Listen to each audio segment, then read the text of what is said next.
All right. Welcome to Talking Data Equity for Friday, March 8th.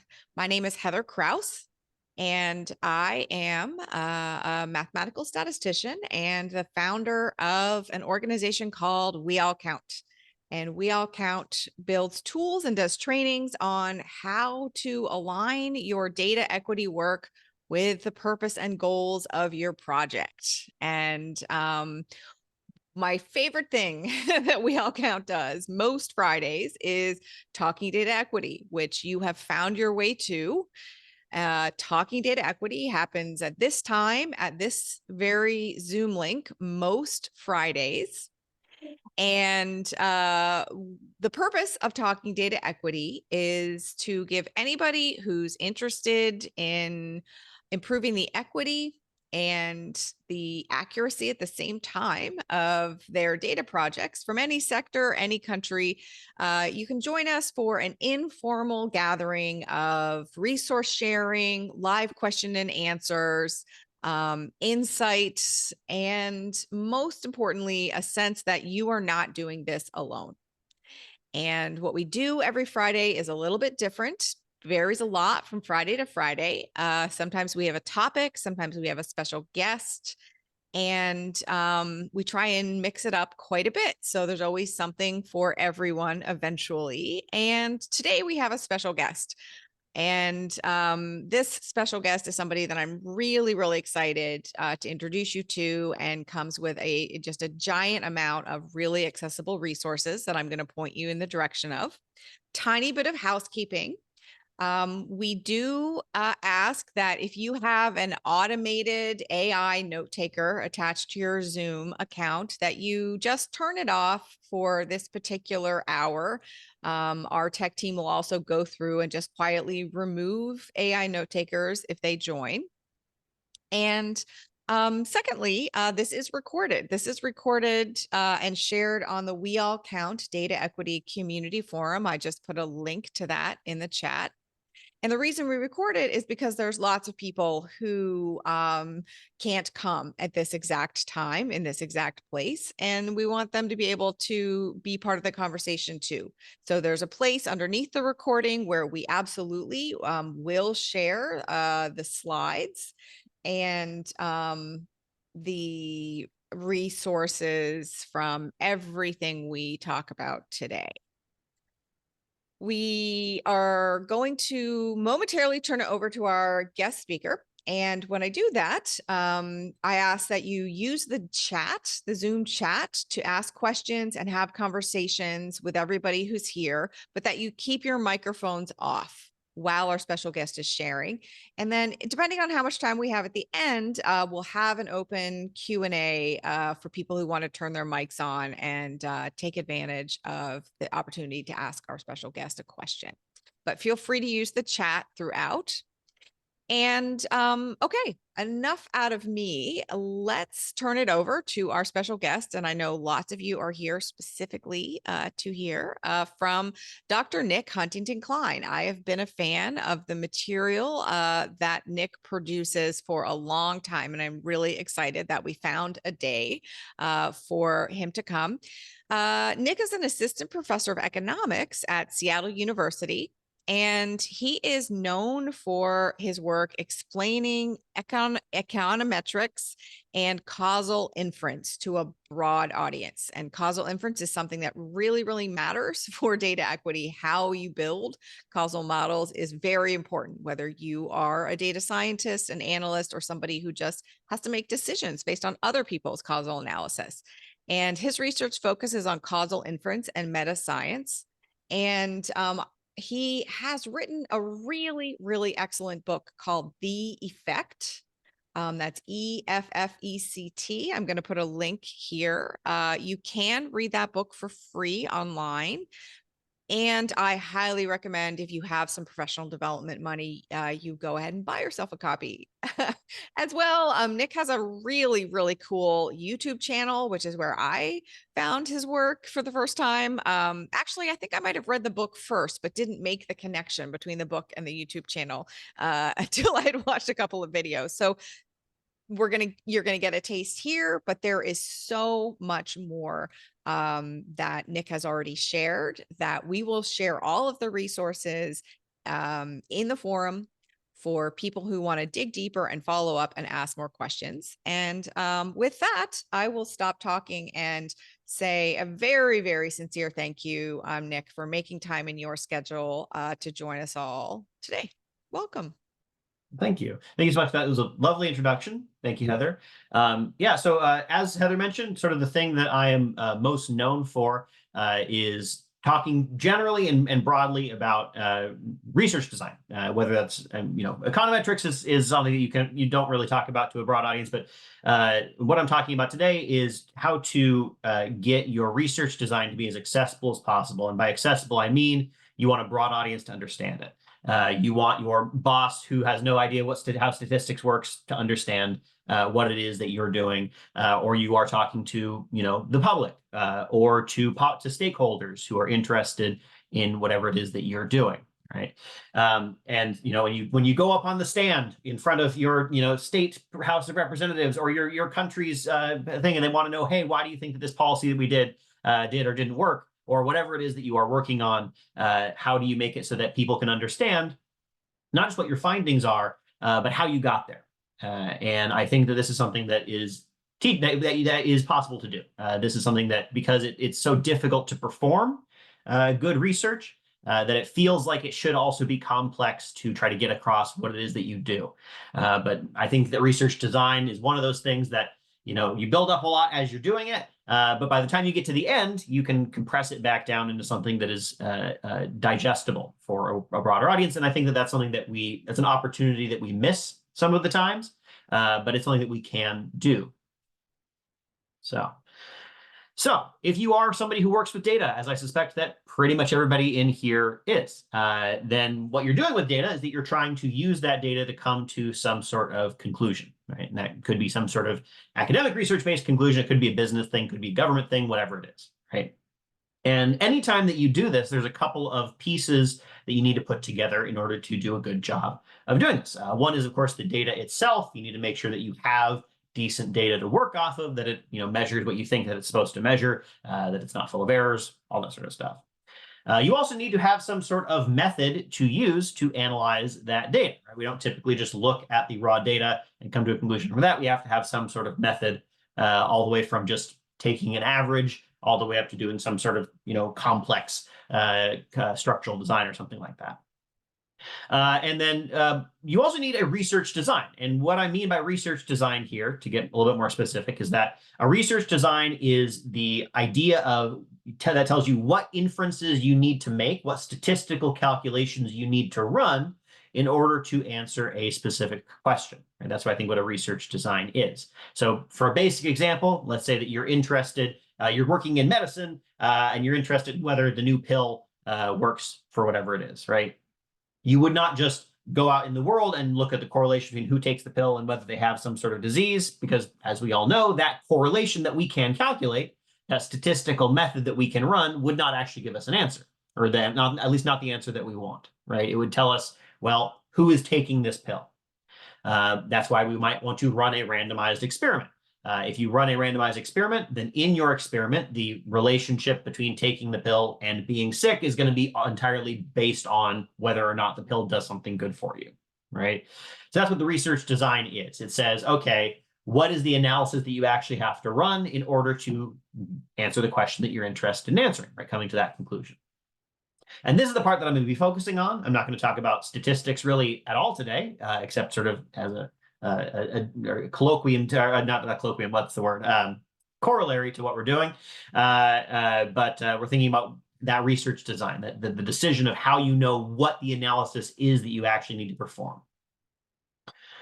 So one form of this is causal inference research design, right? This is not all kinds of research design, but it is one of them, and I'll talk about some other stuff in a second. But often the question that we want to answer is some sort of causal question. We want to know, does X cause Y? How much effect does X have on Y? And a lot of questions, even when we're not explicitly doing that, have causal elements underneath, right? We might say, hey, I'm interested in looking at the correlation between how long you sleep and how long you live. But why do you care about that correlation? Well, probably because you want to know if you should be sleeping longer in order to live longer. There's a causal question lurking underneath a lot of the time. So if that's our goal, if we want to answer some sort of causal question, our research design would tell us, okay, what is the statistical analysis you would need to run in order to answer that causal question. In causal inference, we might use something like this, a causal diagram that maps out the relationships between the different variables that we think are there. And two different research designs that we might take, looking at this diagram, I want to know the relationship between X and Y. Well, one problem is that A on this diagram causes both X and Y. So if I look in the data, I will observe a correlation between X and Y. That correlation will reflect not just the effect of X on Y, but also the fact that A is in there, making them both move around at the same time, right? So we got to handle that problem for A, for B, for C. And one standard research design in this case would be to say, I'm going to look at the relationship between X and Y after statistically removing the influence of A, B, and C. That's sort of a, you might have heard that referred to as closing backdoor paths, using controls or covariates, matching, regression, all that sort of stuff, or regression or matching, losing, all that sort of stuff. You might also have a research design that says, hey, look at this diagram. There's a source of randomization for X. Maybe somebody's run an experiment. Maybe there's some sort of other variable out there in the world that sort of acts like an experiment, and we got lucky. And there's some sort of random assignment. And in that case, we can say, I'm going to infer the relationship between X and Y, but only using the data where X is assigned randomly. In that subset of data, in my experimental data, I think that just the relationship between X and Y will tell me my answer. I call that an isolating a front door path or running an experiment, something like that. And this is not the accessible part, right? Walking through all of this, you would not want to put this up in front of an audience, but this is what you might do as a researcher, right? Think through these pathways and what are the things you need to control for. What does this diagram tell you about what you have to control for or deal with? But the key is, if the design that you choose, the design like you have to get rid of the influence of A, B, and C, and then look at the relationship of what's left over. If that actually answers your question, then I would call that your research design is identified. Your research design identifies your question of interest. And identification is a general idea. If you do work in causal inference, then you think identification, oh, immediately that means causal identification. Have I identified a causal question, right? Have I controlled for all the right things in order to say that the relationship I'm looking at answers a causal question of interest, or is it still, a biased representation of that? But it's not limited to that. Identification, at least the way that I use the term, and some people also use the term this way as well, says, has the calculation that you've set up, does that actually answer the question that you're interested in, whether that question is a causal one or not? So to give a non-causal example, let's say that you're somebody who's interested in buying a McDonald's franchise. You're going to start selling burgers, right? But before you do it, you want to know, hey, how much money can I be expected to make? Well, you might, if you were to calculate McDonald's average sales, you notice that McDonald's is making more money every year, and you think, oh, well, McDonald's seems like they're doing well. Clearly, I will do well if I get the franchise. But that does not actually answer your question. A better way of answering the question of how much money you are going to make as a franchise owner would be to calculate sales per franchise, per McDonald's location, right? So whether you are going to go for the total McDonald's sales or the McDonald's sales per store, choosing one of those calculations over the other is going to answer different questions. And so if you want to answer the question about how much you're going to make as a franchise owner, you need to pick the appropriate calculation. And so picking the appropriate calculation is what research design is all about, whether that's some sort of conditional calculation, just deciding which variable to look at. That's the important part of it. And so there's an intuition there, and that's that part that I want to latch onto, which is that I think that research design, that part of it can be for everyone. Right? The process of choosing exactly which research design to go with can be very difficult, but once you have it, there is an intuitive reason why you should be able to explain why the calculation that you chose actually answers your question of interest.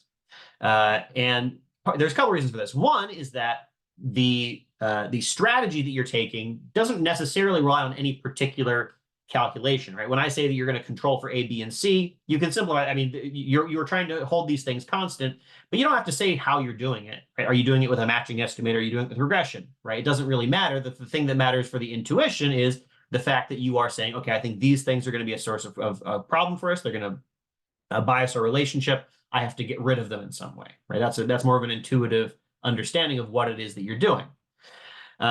And also, the other thing that makes it nice and accessible is that the reason why you're doing it is not based on any real statistical reason most of the time. The reason that you're doing it is intuitive. It's based on the understanding of the real world, an idea of common sense, and thinking carefully about what the real world would lead to patterns that you see in the data, right? You look at the data, why do you see a correlation between two variables? And the way that we teach this in a statistics class to people who are going to do statistics is often very complex. But that's because we have to actually perform the thing. To understand the thing, it is largely based on just that common sense, and it becomes very accessible when you leave out the technical aspect of it and just focus on the intuition. And you can tell that this is the case because you often see completely non-statistical people make entirely good causal inference arguments about what are the reasons why a given correlation might be biased, and also what they might do to handle that problem, right? Often the way they explain it wouldn't get you all the way to a correct research design, but you can easily explain your research design in these terms. For example, how often have you seen somebody say, okay, yeah, sure, the politician I like is in office and things are getting worse, but it's not their fault because look at this other place. This other place where they're not in office is also getting worse, right? Look at the other countries, right? That's something that I've seen people argue for many years in many contexts. And that is explicitly a causal inference research design question, right? What's the correlation that you see? My politician is in office and things are getting worse.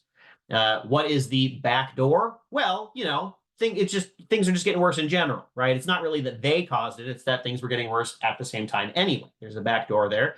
How would you solve that problem? Well, don't just see if things are getting worse while they're in office. Compare that level of getting worseness to other countries. That person has basically just described a difference research design without knowing any of those words, right?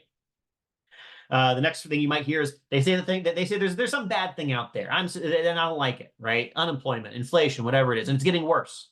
So I think people are saying it's getting better, but actually I think it's getting worse. I think they're wrong about this. They just started recording the bad thing differently. Now they're hiding it, right? This is another thing that I've heard many people say. And what's the inference thing there? They're saying that you are looking at the wrong variable. The variable that you are looking at that is getting better does not actually answer the question about the thing that you're interested in, which is, are things getting worse in general, right? Or perhaps there's some indicator that's getting better. And they think that's supposed to make me feel better, but this other indicator is getting worse, right? Again, they're saying that the thing that they're interested in, the question that they are trying to answer, does not get answered by simply looking at whether this indicator is getting better. These are all identification arguments, right? And so these are all things that you might have heard from people who are not going to do research, certainly data, but they are going to be capable of understanding why you might make adjustments like this if you were doing some sort of analysis, right? If you are doing a difference analysis about the effects of some policy that some politician has introduced, and you said, hey, I compared it to these other countries where they didn't do these things, that's the exact same argument that they are able to construct on themselves already, which is something that's very easy to latch onto. So how can you set up an explanation of your research design in order to make it as intuitive as possible? And the first thing is you want to be clear about what is the question that you want to answer. Well, that's an obvious one. That's something that you have to do regardless, right? Sometimes we get past ourselves, we forget to figure that out explicitly, but that's important too. And of course, what data do you want to look at to answer that question? Crucially, does that data actually relate to the question that you are trying to answer? Or like the person suggested about the good indicator, is it measuring something else actually? And then here's the parts that I think we aren't always explicit about that might make it more intuitive when we get across our research designs, which is what are the real world forces and laws that underlie that data? You have to be explicit about what you think these are and why you think that they're important to deal with, because here's the thing. If you've ever explained your research design to anybody at like a party or something like that, they can answer that question for you. If you don't fill in the gaps and explain why it is that they are doing it, why it is that you're doing what you're doing, they're going to be second guess it, and they're going to, no longer believe what it is that you're doing. Even if you've actually solved that problem, they're going to spot the issue. People are very good at this because people understand the real world pretty well, right? And so they're also going to be able to spot pretty well why your research design might be biased and what identification problem you might need to solve, right? They're going to come up with those alternate explanations that I have here in number 4, right? How might those real world forces actually offer alternate explanations of why the data might look a certain way, right? Oh, no, it's not my politician. I like my politician. They didn't make things worse. It's that things are getting worse in general. That's an alternate explanation of why you see a given pattern in the data. And then finally, what can you do to get rid of those alternate explanations? Often, if you are explaining your research design at a party to an audience, all you have to do is say, I recognize that this is an alternate explanation, and I dealt with it. Right? That's the research design. How you dealt with it, I matched, I used some sort of design, whatever. That's not really important. It's the fact that you recognize that there was this identification issue and that you were on it. You found a way to solve it, right? People don't expect you to be able to explain the exact statistical process, just that you have one.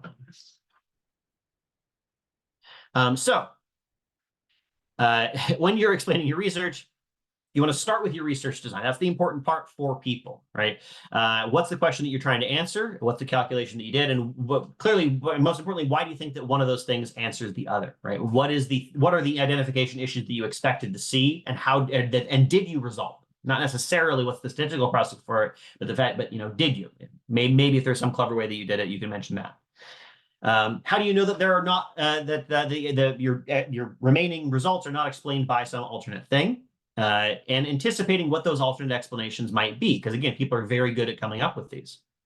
You don't have to provide statistical details; those aren't really important to a general audience.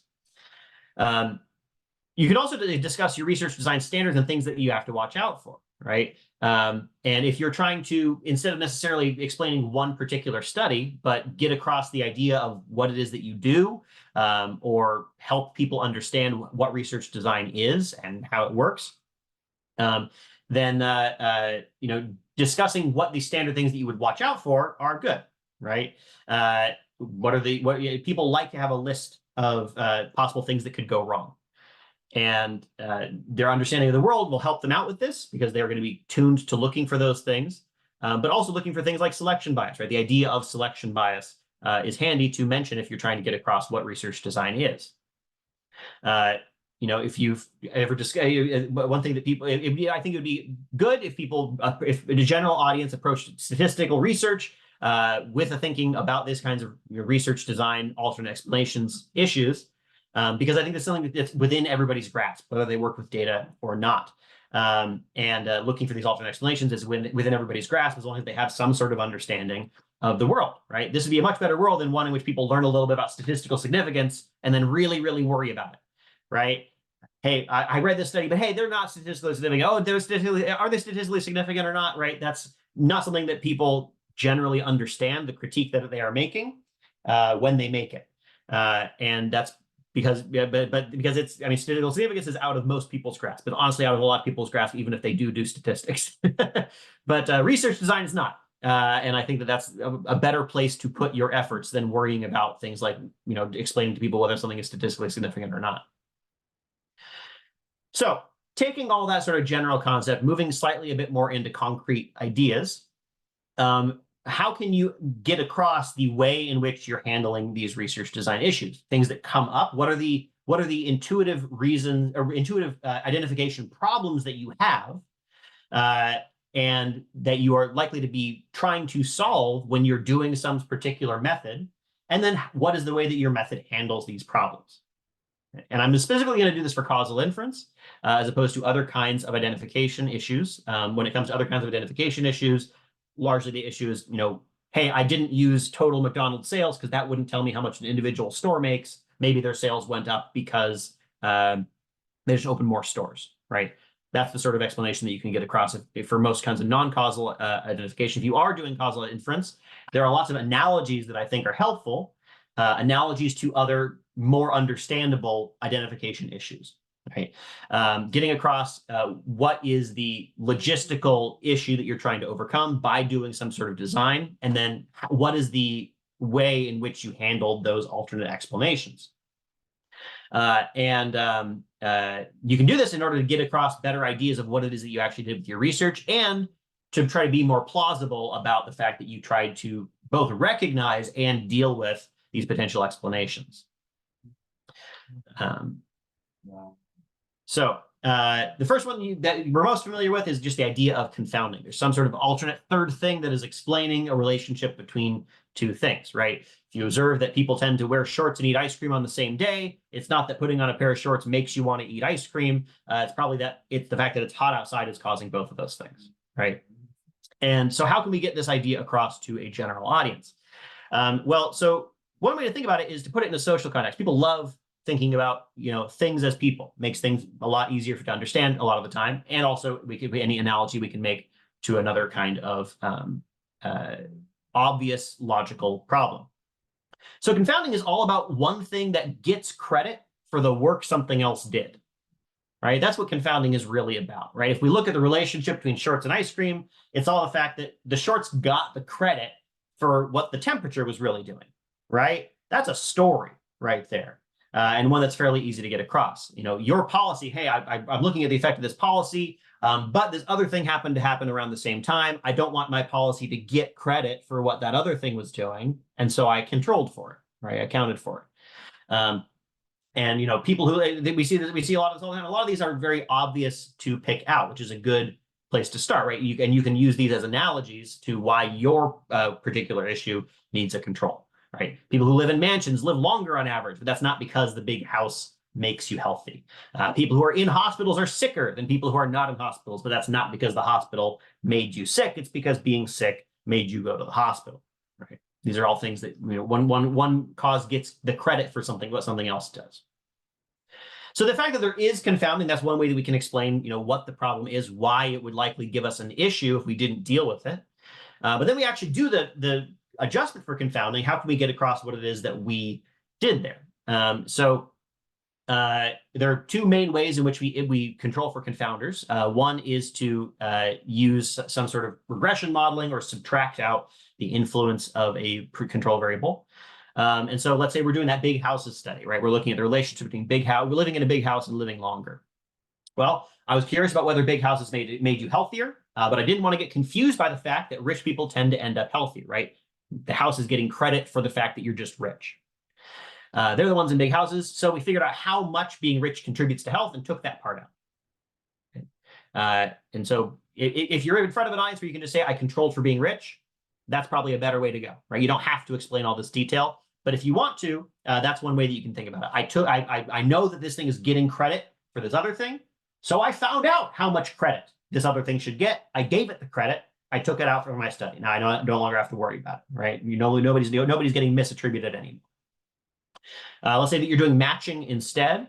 I was curious about whether big houses made you healthier, but I didn't want to get confused by the fact that rich people tend to end up healthier. They're the ones in big houses, right? Again, they're getting the credit, or the house is getting the credit. So I only compared people in big houses against people who were similarly rich, but didn't live in big houses. Right? Again, I am no longer going to allow the other thing to get credit because I'm taking out the variation.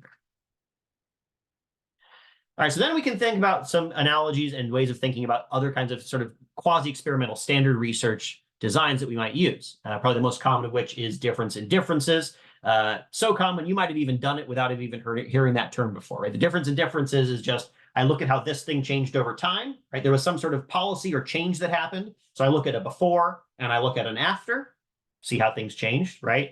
But I also recognize that things might have changed over that same time for other reasons. And so I will compare it against some other comparison that didn't see the change, right? This is that example of the politician that I mentioned, right? The politician that I like went into office, things got worse, but things might have just gotten worse anyway. So I'm going to compare against other countries where that politician is not in office, right? That's difference in differences logic.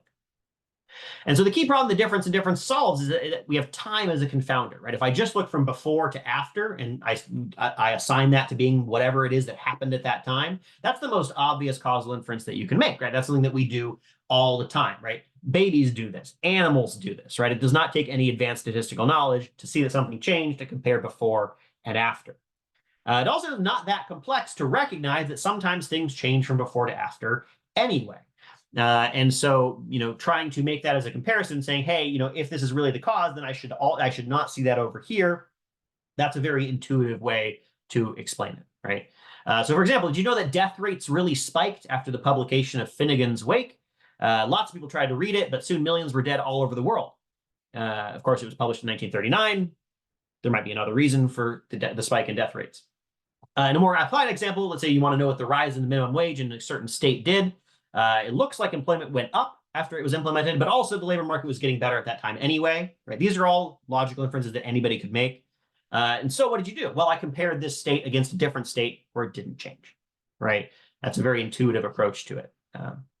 Thankfully, difference in difference is a pretty intuitive one to get across. And by walking through the logic of it, which is part of the point that I'm trying to get across, you can make it a lot more accessible to an audience than saying, I did difference in differences, I controlled for group, I use these parameters or whatever. It's all about the logic. Like, none of this thing that I'm saying here is statistics. And that's sort of the key of these explanations, is that statistics is not important to any of them. It's all logical inference about the real world. We are really good at making logical inferences about the real world. As much as we like to look at people who disagree with us and say, oh, they're making really bad logic, often they're doing a pretty good job. We are pretty decent at making logical inferences in the setting in which we are trained to make logical inferences, which is the world that we live in, right? However, if you're doing regression discontinuity, so if you're doing regression discontinuity, the idea there is you have some sort of variable that assigns treatment continuously, but only on a cutoff. Right? Maybe there's a blood pressure medication. You get assigned that blood pressure medication if your doctor says, oh, yeah, I just tested your blood pressure. If you're 170 or above, you get the medication. If it's 169 or below, you don't. Right? And you can use that and say, okay, well, somebody with 170 and somebody with 169 basically have the same blood pressure, but one of them got treated and one of them didn't. I can sort of do a randomize. It's sort of randomish which side of the line you end up on. I can make that comparison.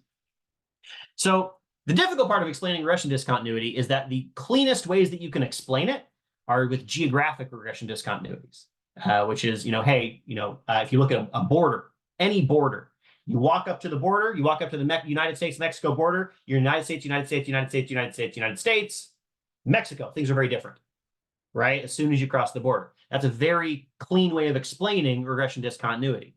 The problem there is that anybody, including I suspect most of you as I gave that explanation, can imagine why other things other than the treatment I'm interested in might be changing at that border, right? I can't say, oh, yeah, you went from here to here. Well, that's the impact of having the peso rather than the dollar. No, it's the impact of a million things, right? And also the fact that you can manipulate that running variable. People choose, to some extent, to live on one side of the border or the other, right? And not only is that a very intuitive problem to notice, is that it's also very intuitive to understand why that might be a problem. Like, how can you possibly say that's the effect of the peso when a million other things change? I can tell that from any standpoint. So that's the downside of that's the hard part of regression discontinuity. You can't really use that geographic example. It's sort of a trap. But you can sort of ignore the fact that you're doing regression discontinuity. Again, we are interested here in the intuitive explanation. What's the logical problem that you're solving? And for that, you don't even need to explain that you're doing regression discontinuity at all. You can sort of say that you're doing matching, which you're not really doing matching, but logistically, you're kind of doing matching, right? You said, hey, I found this group of people who are basically the same as each other because they're just on either side of a cutoff. And so they're the same groups, but one of them got treated and one of them didn't. And so I compared them to each other to account for the fact that, lots of things are different. But I found these two groups of people who are basically the same. I know that they're the same because the only thing that differs between them is that, a tenth of a point of blood pressure, right? And so, and that's just skipping the fact that you're doing regression discontinuity altogether.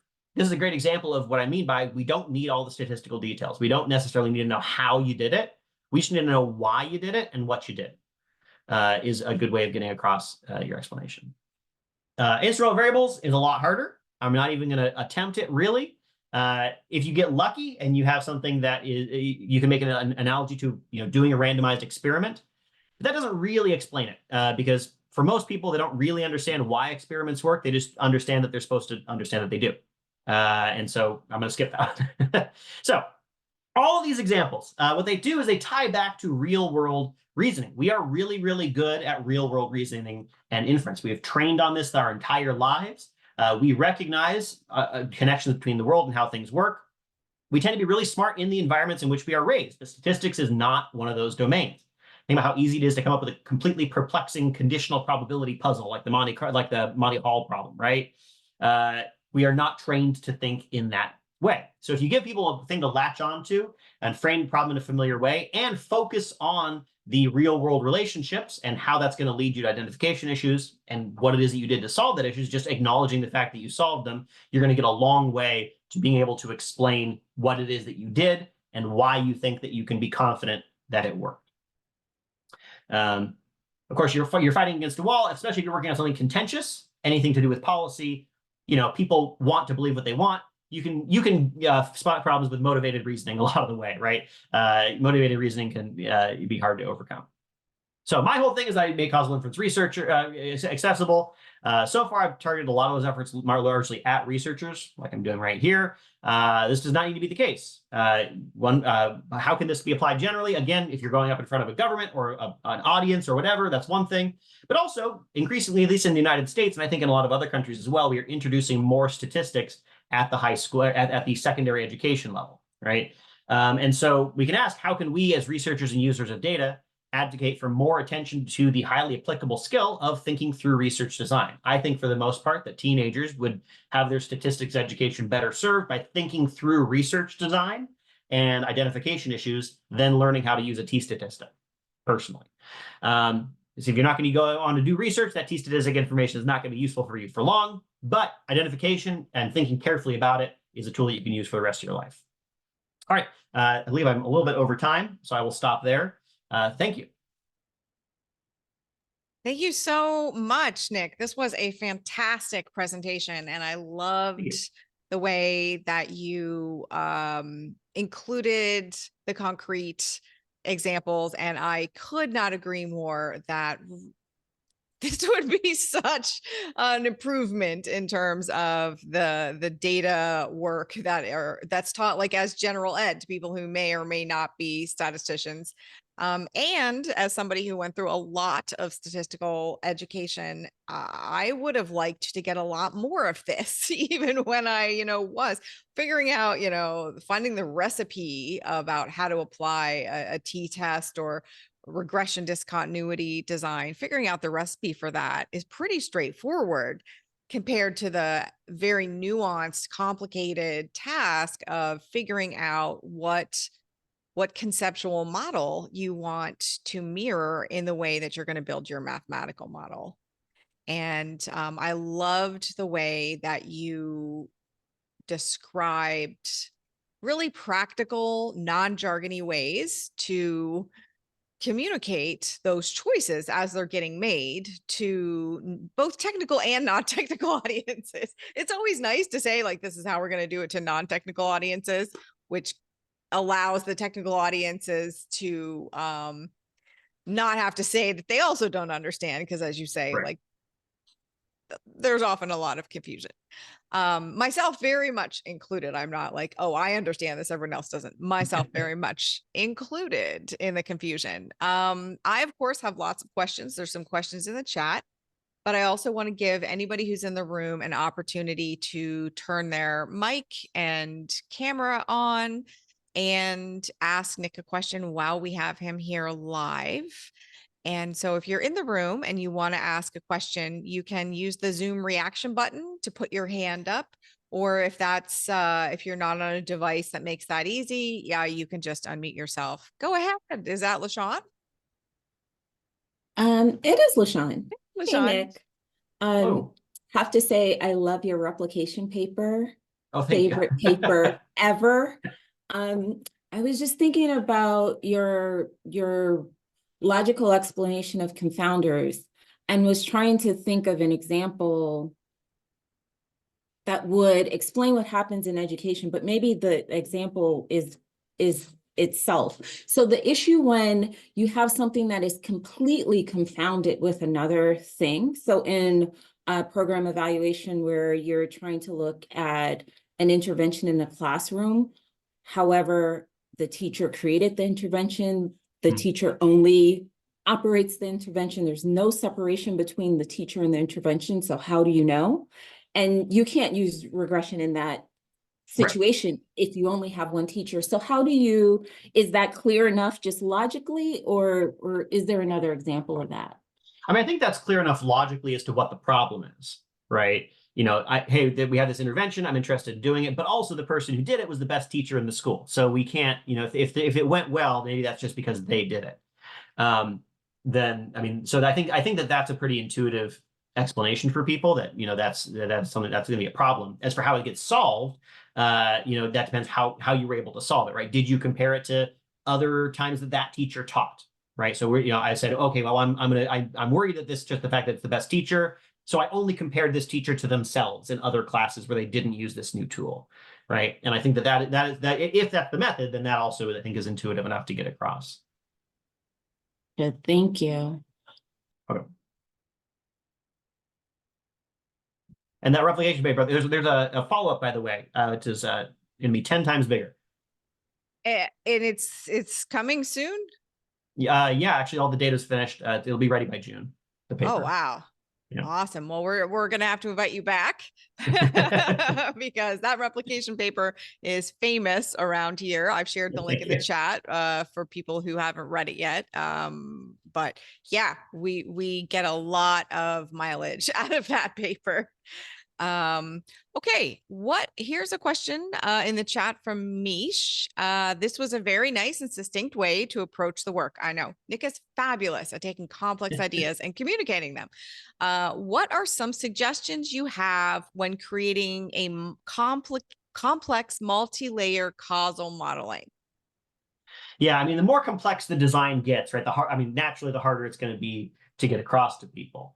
I would say it depends what your goal. I mean, if you're trying to get people to understand the entirety of your design, it might not be possible. If you really have, a big structural model with 100 equations and, you have all these different instruments at different stages, it might not be feasible. But what you can do is think, okay, what's the question that I'm trying to answer?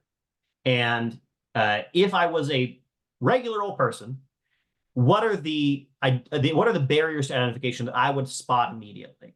Right. So maybe you have a big structural model about, you're a macroeconomist. You have a big structural model about the economy. You're like, I want to know what's the impact of, I don't know, raising the tax rate or whatever. Right. And somebody was looking at that, and what are the obvious things that you would think, okay, well, they said that raising the tax rate did this to the GDP, but this other thing was happening at the same time, and it was just that politician was in office. They were the ones who decided to change the tax rate, and so that's what's going on.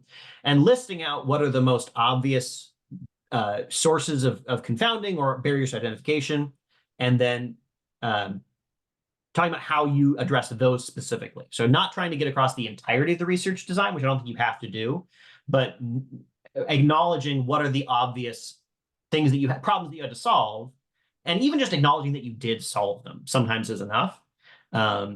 Is one way to think about it. That is really, really helpful because that's often the case. Yeah, focus on the salient parts to explain the whole. That is very helpful.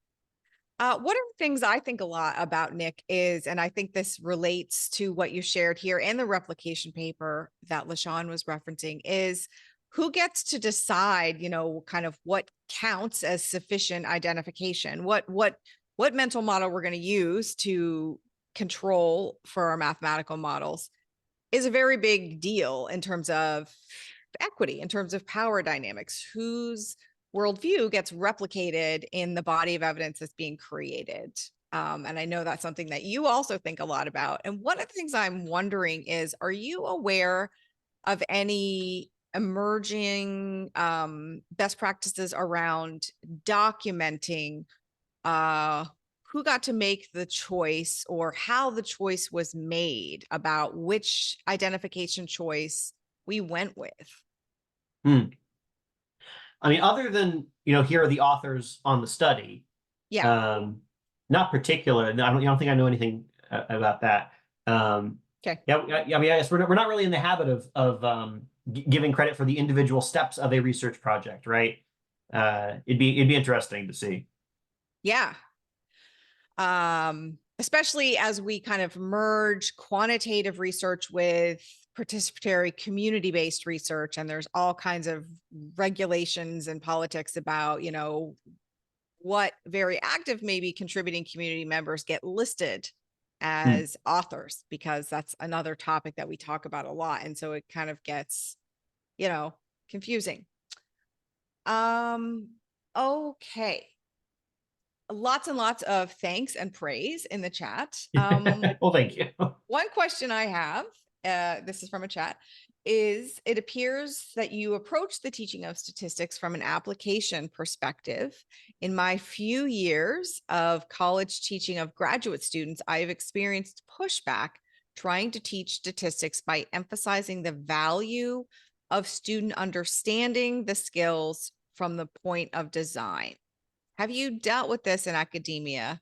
If so, how have you navigated this? And do you have advice on others who might care about a similar approach, especially those who are newer in the field? That's a very complicated question. Sure. I haven't really seen a whole lot of pushback on that personally. But then again, nobody would hire me if they didn't want me to do that, right? So I would say I've seen what you're talking about, where I mean there is, especially at the graduate level, right? At the graduate level, I think there's probably a healthy skepticism that if you work from sort of the bottom up on in terms of, or sorry, from the top down, going from application down to the basics, you won't really understand a general idea of what you're doing, as opposed to, you know, here's what works in this specific instance. And I think that's fair.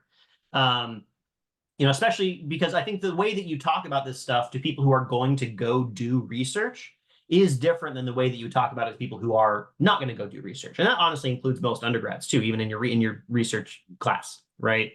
So I think that I think it's a much more difficult line to walk with PhD students, because if you just teach the theory, no one's going to remember it except for the people who are really into it. And if you just teach the applications, then they're going to understand it, but they're not going to know how to actually do it. Right. And so I think there's a, I mean, this is an unsatisfying answer, but there's a balance there, right? Of teaching enough of the theory and the sort of underlying mechanics that they understand the actual guts of what's going on, because they do need to know that, but also enough application that they can understand why it works.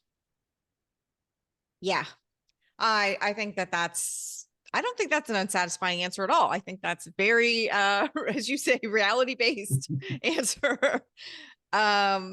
Okay, here's a great question that is very important, especially for causal analysis.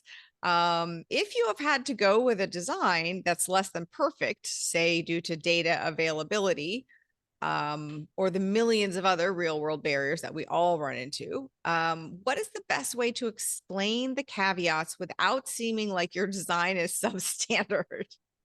This is one that the answer is very different if you're going to a general audience as opposed to a journal or something like that. With a general audience, you're sort of out of luck, because a general audience, either you're going to hide the substandardness from them, which isn't great, but sometimes better on balance. I think the general audience will have a tendency, especially if they don't like the result, to latch onto any deficiency and use it as a reason to dismiss the whole project very, very quickly, right? I mean, it's very common. It happens very quickly.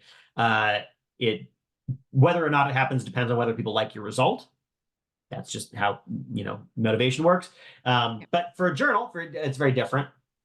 For a journal, I would say acknowledging.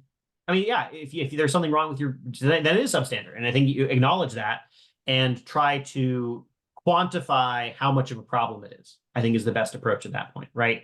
Okay, yes, I'm leaving out this confounder or whatever. That's gonna be a problem. We all know that's a problem. How much of a problem is it? I'm a big proponent that we should be using more partial identification strategies, which that's a term that means different things. So other ways of referring to it, people talk about sensitivity analysis. Basically the idea of, I recognize that I'm making this assumption in my analysis. This assumption might not hold.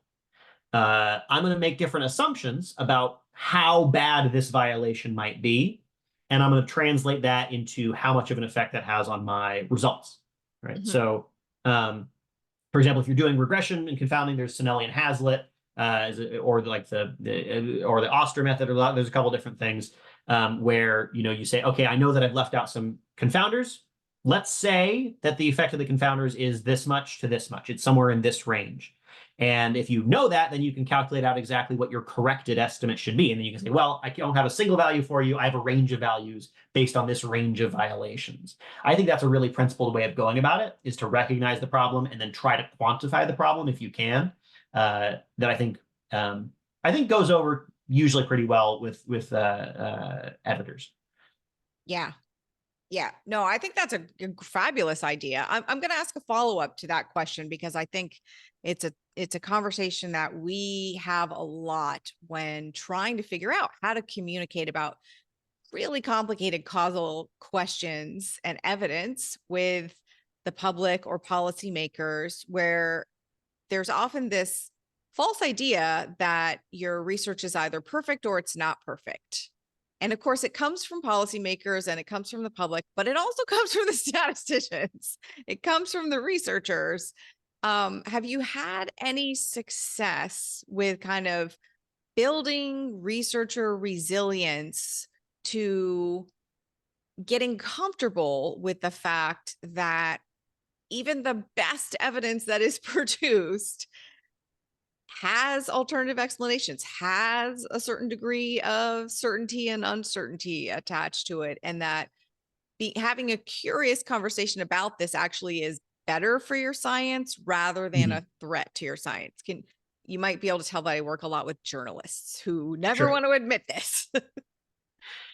Yeah, I mean it's tough, right? Because I think part of the problem is sociological, right? This is the way that Right. this is the way that we've been trained to interact with research and evaluate it and critique it.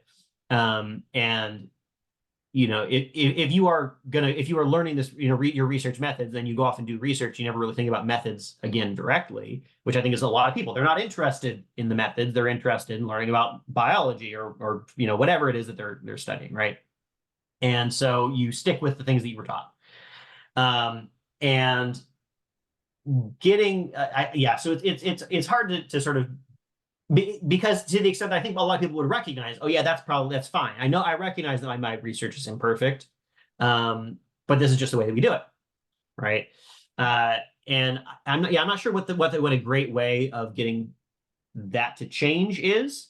Certainly not on a fast basis, right? Maybe as a slow burn. I mean, really, you know, a lot of the research quality stuff is only what 20 years old.